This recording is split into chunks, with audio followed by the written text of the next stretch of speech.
This is Geek News Central. My name is Todd Cochran, coming to you from the New Media Production Studio. The lead stories are James Webb Telescope has launched. There's a huge spyware scandal in Poland. A guy that had a used Tesla was so pissed when his Tesla bill was $22,000, he decided to blow it up. Starlink speeds are slowing down. That and more. I want to welcome you to episode 1577 of the Geek News Central podcast for Monday, December 27th. This show is sponsored in part by GoDaddy.com and listeners just like you. Great deals from GoDaddy can be found at geeknewscentral.com/GoDaddy. You can support this show today at geeknewscentral.com/insider. Of course, I want to give a warm welcome to all our new listeners of the show. Thanks for being here. Make sure you get over to geeknewscentral.com when you're on the website. Get subscribed or follow the show via the icons in the right-hand column of the website. Sign up for a newsletter as well. Our newsletter contains everything that I'm going to talk about in the show today, delivered directly to your email inbox immediately following the show upon this podcast publishing. Of course, you can join our chat room at geeknews.chat. That's a great place to interact on our Mastodon chat server. We have a Discord channel as well. That link is in the show notes. And if you ever have comments about today's show, or you just want to drop me a note, geeknews@gmail.com. Geeknews@gmail.com is the email address, or at geeknews on Twitter. You can always follow me by just looking for my name, Todd Cochran, on Facebook. That gets you connected up there as well. All the partner shows are linked at geeknewscentral.com, whether it be the new media show, the Gadget Professor, Podcast Legends, GNC Week in Review. And I do want to do a shout out to Don Bain. Sadly, his mother passed away last week. I just got word of it. So thoughts and prayers go out to Don and the extended family there. So Don will not be joining us out at CES, and I've got some CES news to talk about here in just a few minutes. But again, all the partner shows are linked to geeknewscentral.com. And of course, this show is supported by the longest running continuous sponsor of a podcast. That's our good friends at GoDaddy. And we have an update. We have a deal. We have a deal that will save you some money. They've informed me that through the end of January, you can get $1.99 a month economy hosting. Yes, $1.99 a month economy hosting for the first year with a free domain name. Now, the managed WordPress hosting stays at $2.99 a month for the first year with a free domain name. You still get the 30% off new product purchases. You still get the $4.99.com. on new or transferred for new customers, and you get that free trial of GoDaddy website builder, your choice of personal business to business plus plans. Now, I had originally thought that the $1.99 deal was for both economy and managed WordPress hosting, so I had to update the template. The template is still stuck in cache. The page will be updated soon, but the $1.99 deal is only good for the economy hosting. $1.99 a month economy hosting for the first year, again with a free domain name. So definitely check those deals out. A little bit of savings there, all right? So $24 for a year of economy hosting. This deal's only good through the end of the month. And very, very limited sites have actually, she told me I was like one of 2 or 3 that was allowed to make this offer. All right, so just be aware that the promo code CJCGeek1H is the only one that will work for $1.99 a month economy hosting. It's a great deal. Go hook it up. $24 for a year with a free domain name. Remember, we used to have the dollar. The dollar's gone. Okay, now it's $1.99 and $2.99. So again, you guys save an average of about 94% on GoDaddy hosting, an average of $3.50 on GoDaddy domain names. These codes help this show when you use them, and share them with your friends, family members, people that you know. It's really important. Go out there and grab them. Definitely appreciate it.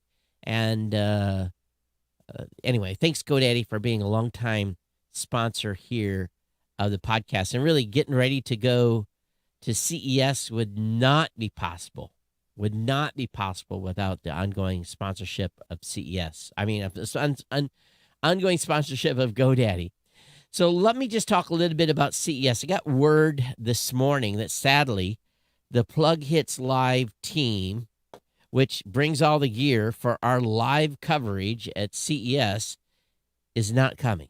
They've got one team member that there's something going on, and they've decided because they've had 2 or 3 or whatever number of vendors say they're not going to be at the show in person, and some evening events being canceled, they're not coming.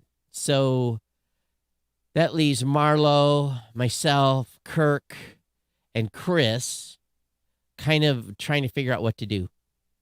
And I don't know exactly what's going to happen. The Plug Hits guys are still going to do their live coverage, but we're kind of left hanging out to dry at this point.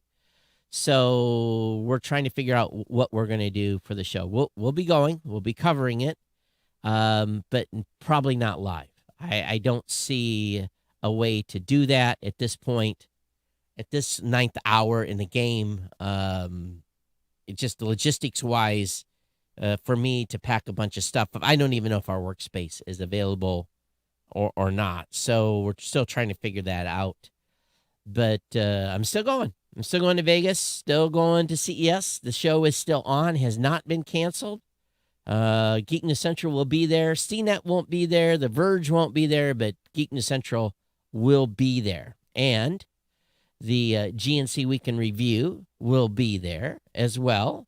The Tech Ranch will be there as well, as long as a couple of other of our team members. So therein lies what's the update. Kind of a big surprise here to me, really. I've been scratching my head a little bit today trying to figure out, exactly how, we're going to be able to bring the content to you in the way we've been wanting to, the way we normally do all this time. So I guess it's back to 2005 and walking the floor. And I'm not walking the whole floor. I'm not doing that. It's not happening. And, going to the event, we had a thing where we were able to go to a broadcast area, work all day, and not put 50 miles on our feet, and then be able to actually not go home and face plant. And at 57 years old, I'm not walking, 10, 15 miles on the floor every day. It's not going to happen. So I'll be doing some select areas to go look at. Might get to see more of the show this year, I guess. So we'll see. But, Vegas is on 100% mask mandate. So it's not going to be fun being in Vegas at all from a, really from a enjoyment standpoint, if you have to wear a mask everywhere you go. I'm sure they're being Nazis about it. I would fully expect it. It's just a whole different attitude than most of the rest of the country. But I guess, with all this stuff that's going on, we've all had our vaccines, we've all had our booster shots, yet that wasn't enough. So this insanity continues here. So that's an update on CES. Obviously, there wasn't a show last Thursday, and really what it was just, I kind of just said, okay, the news is kind of thin. It's just like, all right, no show. And I apologize, I didn't bring one to you on Thursday. I'm not going to do a show this Thursday either. So this is going to be the solo show. Then we'll be bringing you content, hopefully, some way, some notion from CES. Maybe it's just going to be raw stuff. I don't know. Keep track of the Facebook page and Geek News Central, and hopefully we'll be able to bring you some stuff while you're hanging out back at work. The actual trade show starts on the 5th and ends on the 8th. I go down the 2nd because the evening events start on the 3rd, doing the CES Unveiled and all the other activities. Press day is on the 4th. So, and then I come back on the 9th. So just down there 7 days this time. Not a lot of overlap, which is fine. And I just get down there, get the business done, and get back. and fly back here on Sunday the 9th, and I'll be more than likely back in the studio on the 10th. So anyway, that catches you up on what's going on. And by the way, let me show you guys. Oh, not that one. Let me see if I can do it this way. You guys that are watching the show can see over my left shoulder. See your right, left. Yes. Oh, I guess it's over my right shoulder because I'm backwards. Is the Matrix bear that Kirk sent me for Christmas. And if you guys are following the Facebook picture, there's the new accoutrement. Well, I haven't decided if that's his permanent location yet. And you can't really see too much detail. He's back there, but very, very cool. And thanks for Kirk for sending me that for Christmas.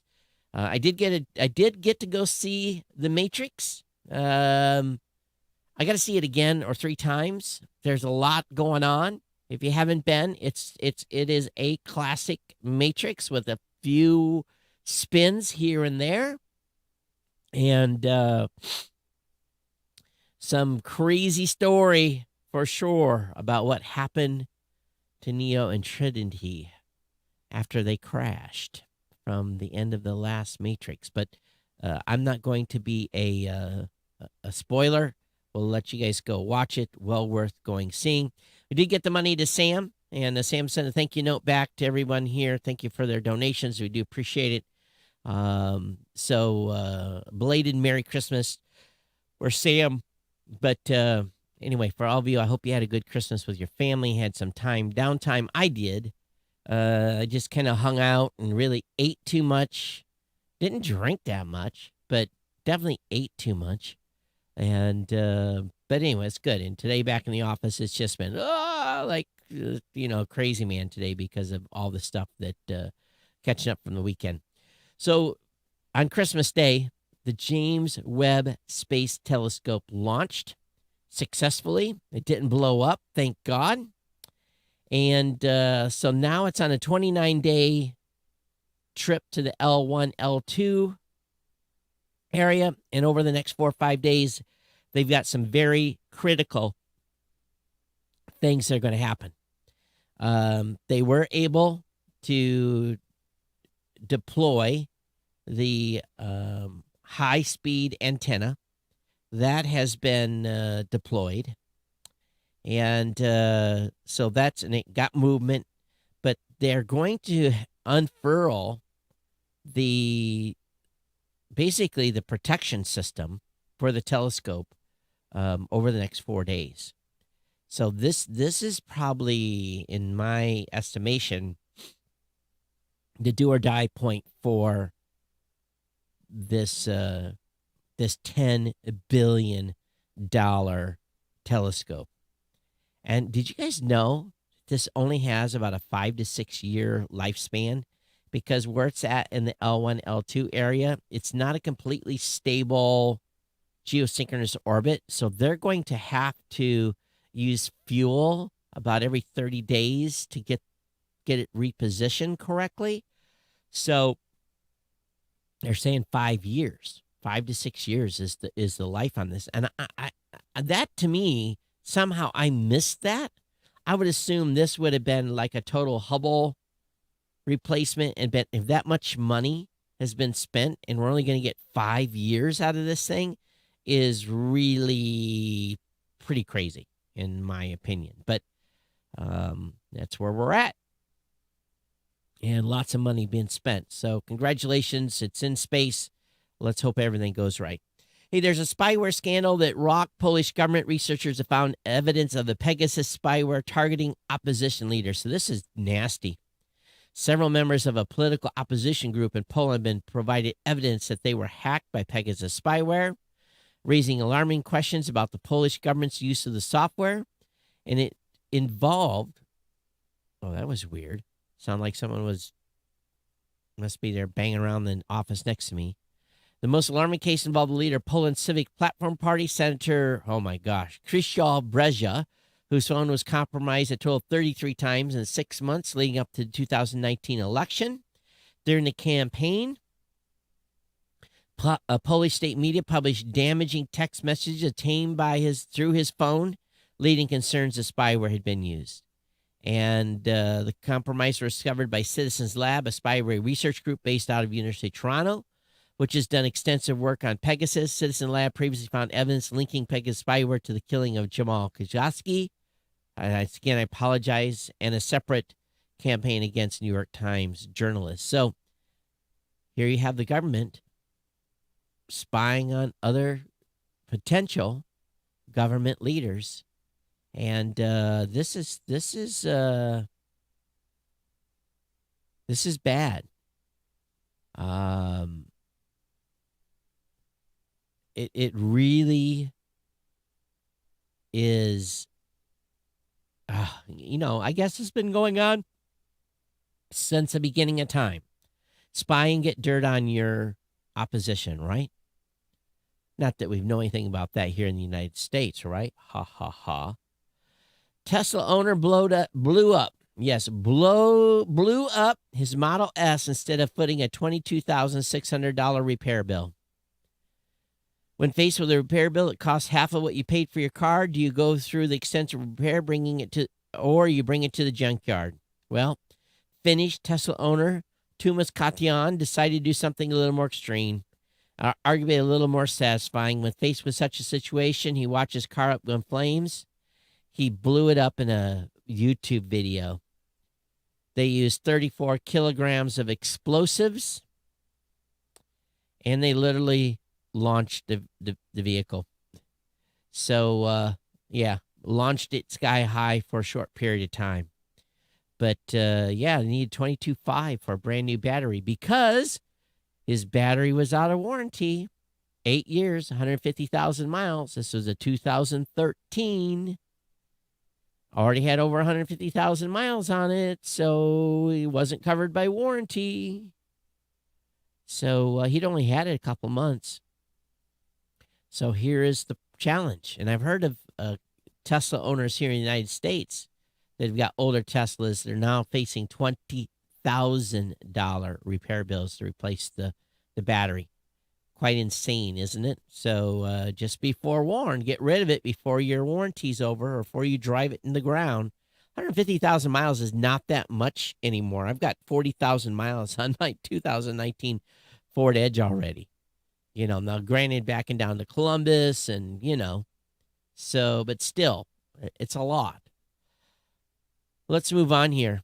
Oh, I didn't share with you guys what happened to me Christmas Eve. I hit a deer with my car. Yep, it was, had no note. I mean, I was on the brakes for maybe 2 seconds, or it was traffic. There was no way to swerve.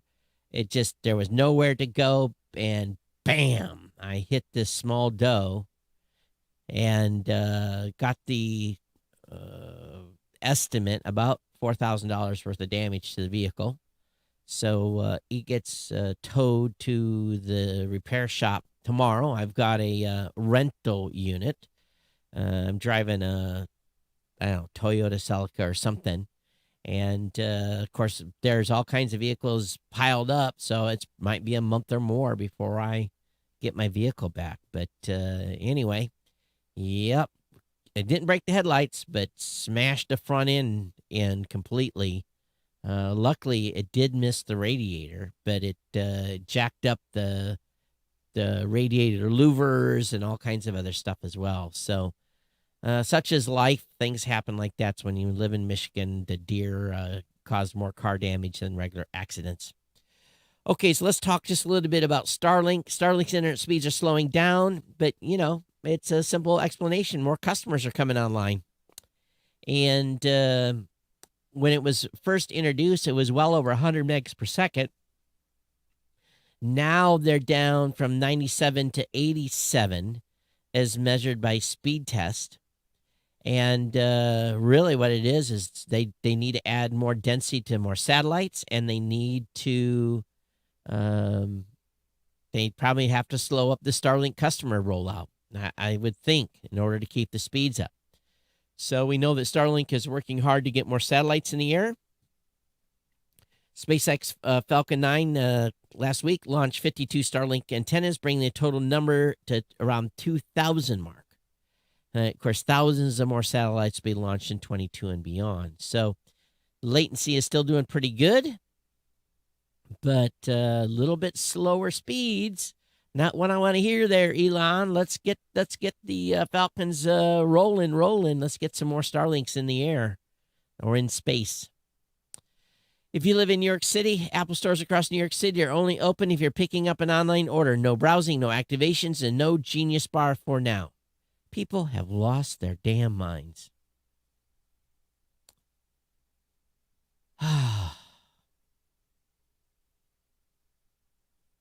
Last week, Apple closed 7 stores in North America, and more than 20 locations were closed due to the effects, quote unquote, of the pandemic. Just wait till this Christmas surge happens.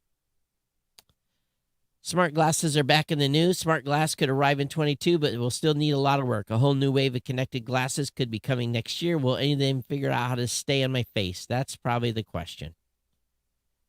Problem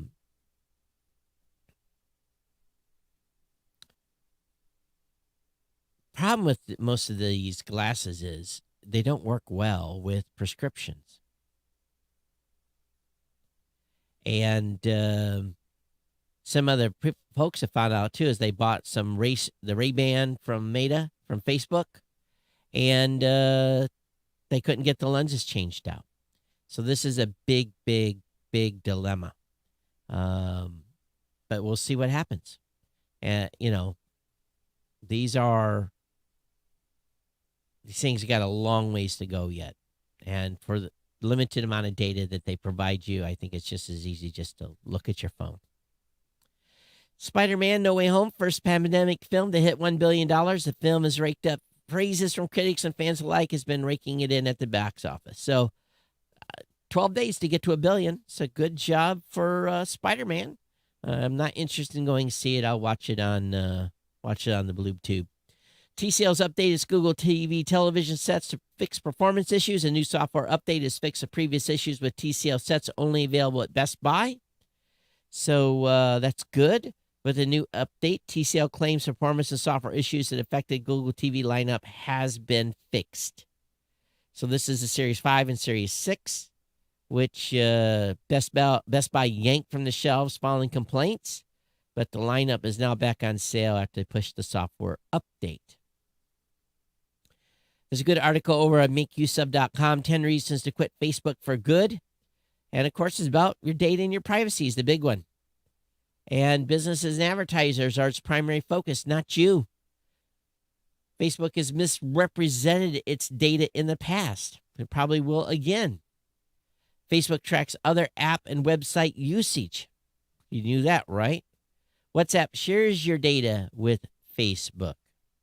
And the Facebook algorithm promotes stories that provoke a reaction. And we know that its user interface and timeline had flaws. And but there's more of this list. But obviously, we're streaming to Facebook tonight, so you're watching there. Are you going to quit? You're going to go to YouTube? They all have their problems, don't they? So we're on YouTube, we're on Twitter, we're on Twitch, and Facebook Live. So, according to Twitch, we're not supposed to multi-stream. Oh, I was having issues with my... This is so dumb. So dumb. Several months ago, I replaced my live streaming box. It's a special little box that has an HDMI in. So what I do is I come out of my TriCaster with an SDI, go into an SDI splitter. From that splitter, it goes into an SDI to HDMI converter. And that HDMI converter plugs into this little box. So, quite a little bit to stream to live stream. And livestream.com. So several weeks ago, one of you sent me an email and said, hey, the live stream has no audio. And I'm like, what? So sure enough, I went over there, and for like the past 6 or 7 weeks, there's been no audio to any of the programming I put over there. No wonder the views are down. So I went into that box and looked at it, and sure enough, I'm a freaking idiot. There's an audio selection, which the old one didn't have. There's an audio selection, and I had to choose HDMI. So we're streaming again tonight on live stream with audio. Many of you no longer have hard drives in your computers. Many of you now have SSD, solid state drives. But some of you have external storage units, or maybe you've still got a spinner in an older laptop. What can you do when your hard drive makes unusual noises? Well, I'm going to tell you the first thing you need to make sure you do is make sure it's backed up. Back up, back up, back up, back up immediately. And any of you who've been listening to a spinning hard drive will know it's normal noises. And when it starts clicking and making a little bit of ratcheting, that has a heart-stopping effect for those of us that know the difference.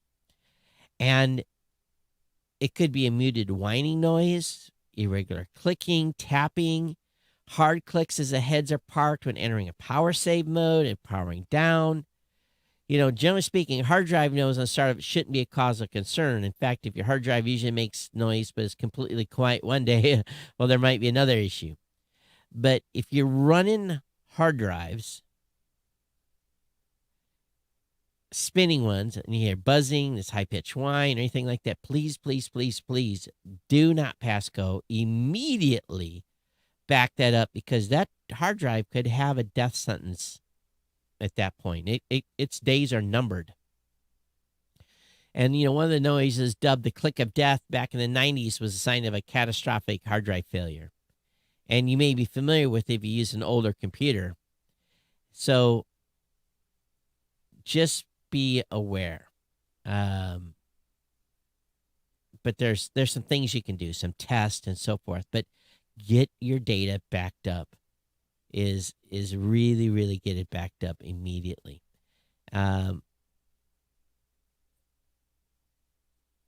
So anyway, they got a whole list of stuff here. Diagnostic tools, stuff you can use. I'll have that up in the show notes. It's been a while since we really talked about hard drives, right? On my box over there from Synology, I got 5 drives in that, 5 big ones. And luckily, when one of those fails, I basically, all I have to do is change the drive out, reinitialize it, and it rebuilds, and I lose no data because it's basically a RAID configuration. That's the only way I have found up to this point to guarantee stuff is going to be saved.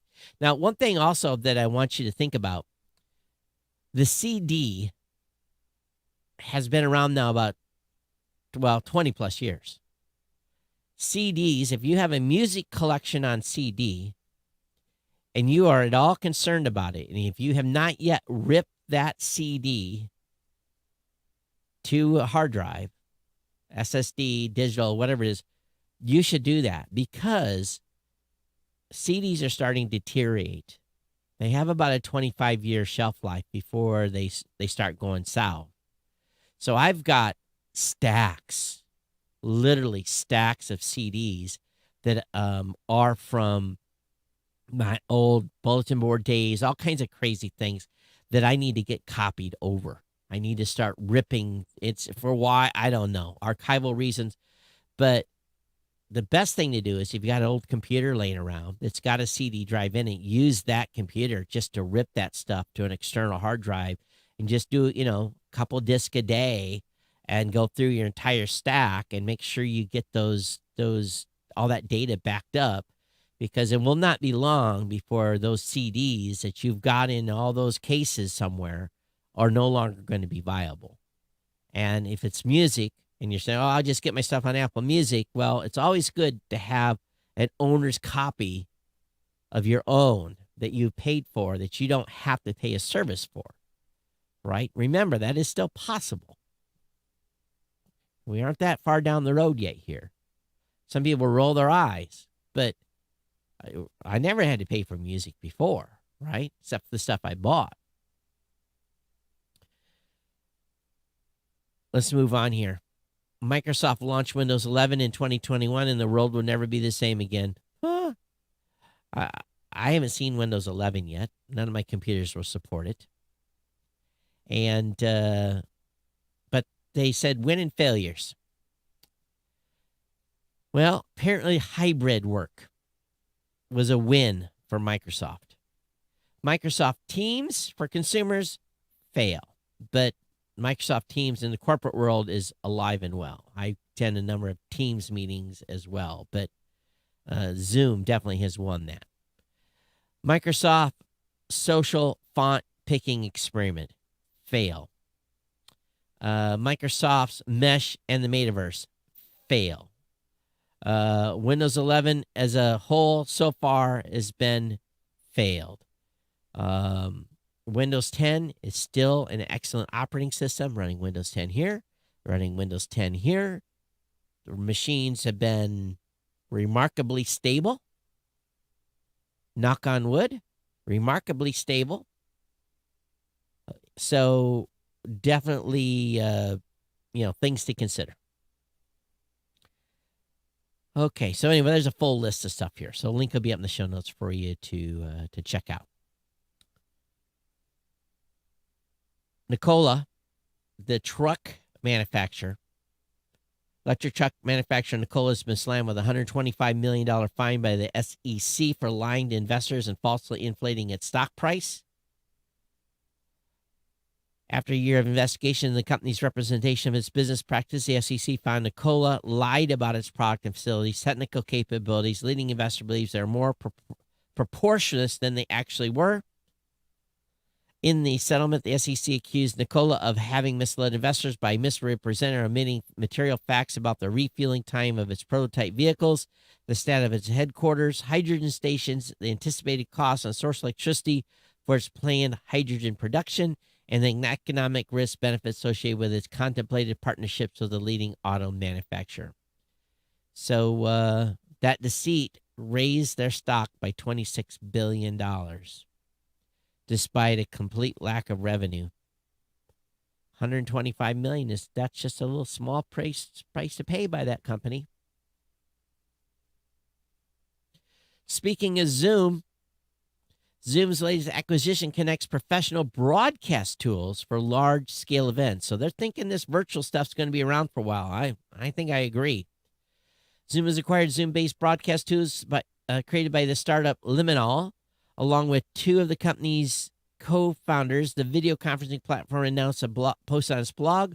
Liminal's add-on Zoom OSC and Zoom ISO are built for creating professional virtual events, which Zoom will likely natively integrate to its software as part of the acquisition. So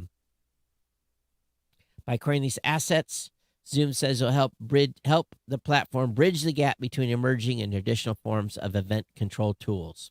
All right. So Zoom has had a good run. Lots of money in the bank, too.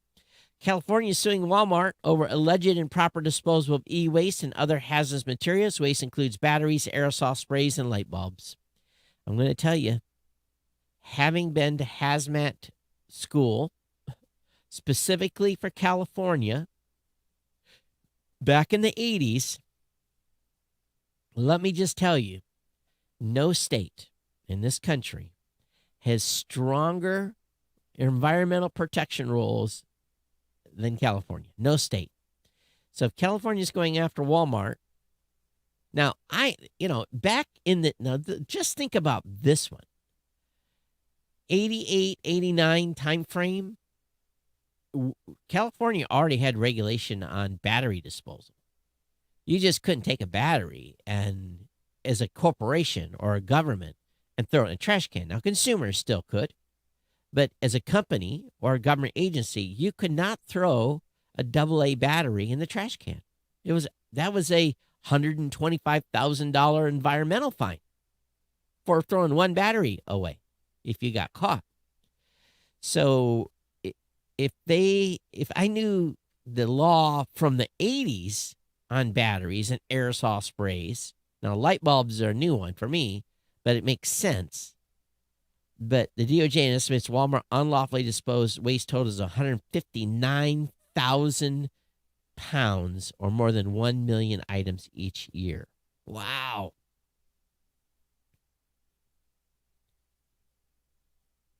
hazardous waste is a big, big, big business and big, big fines. So here's the thing about hazardous waste fines. Because I could sign an I forget the 120, I can't remember the exact document name. I could sign for a truck leaving Naval Air Station Lemoore and basically certify that what was on that vehicle was on there. And as long as it got to Stockton to unload the hazardous waste, I was, worried that truck driver never got in a wreck. But basically, if I had gotten that inventory wrong and there had been an incident, I could be personally held responsible. So in California, the hazardous material personnel can be held personally liable along with the corporation for improper disposal of hazardous materials. So you in that business, you don't fool around. You do not fool around because your whole life is on the line from a financial standpoint. Yahoo has a list of the best apps to download on your new smartphone. Well, let me tell you immediately, the first thing you have to download is a podcast app if you have an Android device. I think Pocket Cast is a good one. That's a good one to check out. There's a number of them. Go to subscribeonandroid.com, and you can find a list of good Android apps for your Android podcast apps. But again, they have some suggestions like a password manager, Firefox, Headspace, a whole list of different apps that maybe you want to consider for your new smartphone. Motorola reportedly will try again with a foldable phone. Oh, really? Do we really need a foldable phone? I've yet to see anyone with a foldable phone, although I had someone tell me the other day they wish they could get a foldable phone. What's old is new again, isn't it? So Motorola's going to try again here. I don't know. I'm skeptical. Verizon's partners with AR hardware maker Vuzix for some reason.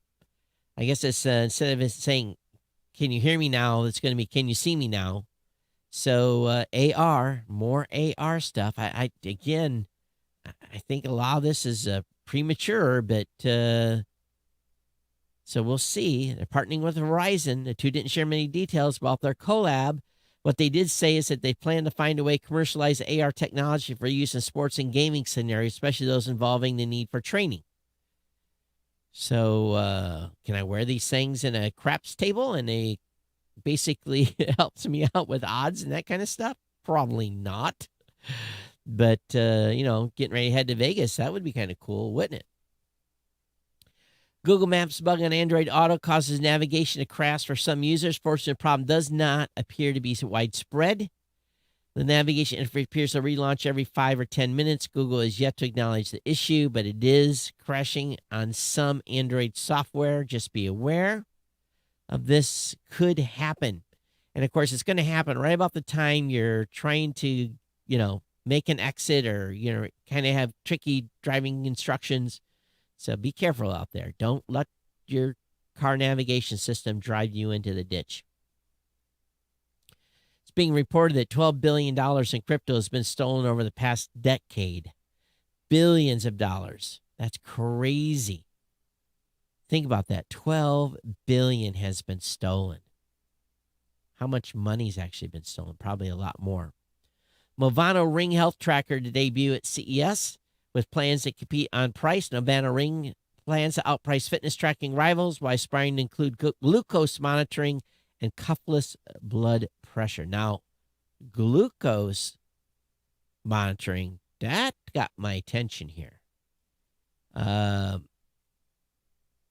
Movano Ring, the $300 Aura, O-U-R-A, will be packed with fitness. This is if it can monitor glucose and blood pressure, that's pretty big deal. Some of the stuff has a subscription model. Time will tell. but the glucose monitoring, if they can just get that figured out, that'd be big for some of us. You guys know I'm a type 2 diabetic, so I'm not like a type 1 that has to test all the time. And most of those folks have the monitors, but they're very expensive. But boy, oh boy, get that on a ring or a watch, and we're good to go. 3 out of 4 Americans support community broadband, yet 19 states still ban or hinder such networks. I'm very disappointed here in my hometown. I was a big purveyor, big fan of the community broadband system, but they've just not kept up here. It's become very, very expensive. We've talked about community broadband for years, and the score is not good on some of these community broadband projects. 3 out of 4 Americans feel that municipal community broadband should be allowed because it will ensure that broadband access is treated like other vital infrastructure such as highways, bridge, water systems, and electric grids, allowing all Americans to have equal access. Well, of course, people in Flint, Michigan couldn't get, or in some places in Benton Harbor, Michigan, their water the pipes are horrendous, and water's not safe to drink for lead or color or smell. The survey also found the subject somewhat put splits along partisan lines despite not technically being a partisan issue. A large percentage Democrats, 85%, Independents, 74%, and Republicans, 63%, say municipal community broadband should be allowed. Of course, it all depends on who has donated to your re-election or election fund. I'm sure where that falls, but 19 states still ban it. LG is going to be coming out with a transparent shelf OLED screen. And the best way to describe it is it's a shelf that you can see through and see products. It's more probably designed for advertising or in high-end shops. So the example they have looks like bottles of perfume on an OLED display. So again, more for commercial clients than for those of us mere mortals that are out there. All right, that's going to bring me to the end of the content tonight. I do have, how come that is showing up? Let's go over here and GNC comments. There was some stuff. I finally got my email cleaned up. I got an email from Rob. Again, some of this stuff is a couple weeks behind. He said, Ford Lightning issues, highlights from the article above. What we don't know is the size of the batteries. In fact, we have no information about the batteries whatsoever. We don't know the operating voltage or how many cells make up the standard extended range versions. On a DC 150-watt kilowatt of the smaller battery version with 110 to 130 kilowatts, takes 40 more minutes to charge to 80% from 15. If you look closely, those 40 minutes only allow you to charge 80%. Regardless of voltage, once past 80%, charging slows considerably, which is why EV manufacturers only specify charging times to 80%. For an 83 kilometer range is estimation on mostly slow speed city driving. So this is an article. I'll have that link up in the show notes about Ford Lightning. And he also sent me some fun pictures. Thanks for Rob for sending that over. And a Canadian man was charged with ransomware. I think we already talked about that. The 31-year-old Canadian man that was arrested. So I think we already got that one covered in the story.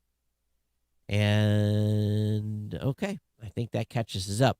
So apologize about missing those. I literally had 2,000 emails in my inbox that I finally went through and cleared out. I think I had like 50 viable emails out of those 2,000. So we're going to bring us to the end of the show here. I'm going to get us out a little bit early today. I do want to thank you for your support of the podcast. Thank you for being here. Thanks for being part of the Geek News Central family. And as we head into the new year, this is the last show of the year. Yes, we didn't get 100 episodes in this year, but we're not doing that quite anymore anyway. So We'll fall behind the power curve just a little bit. But the March to 1600 will continue in earnest of the new year. But I want to thank you for your ongoing support. I know we got a few one-time donations from the Insider program. I want to thank all of you that have made donations to the show. I definitely appreciate it.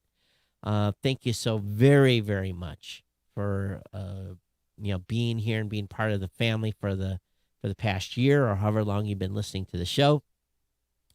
I hope you had a great Christmas, and of course, I hope that you have a great New Year and set your New Year's resolutions so that we can start the new year off on a new foot. But it's my pleasure to bring you the show here. We're going to wrap 2021 up with this podcast, and I will have some coverage for you starting probably around the 4th. From Las Vegas, from the CES show. It isn't what it used to be called, but again, the CES show. As long as they don't cancel it between now and Saturday, so we'll find out. But I will be in Vegas. Be down on Fremont Street, staying where I normally stay, and looking forward to seeing the new casino down there that has opened. And but anyway, we'll wrap this up. I want to thank everyone for being here. And Kirk and I will be shouting out at you from Vegas. Watch our Facebook pages. But everyone, thanks. We'll see you next time here on the Geekness Center podcast. Everyone, take care. Signing off for 2021 and heading into 2022. Everyone, take care. We'll see you next time. Bye-bye.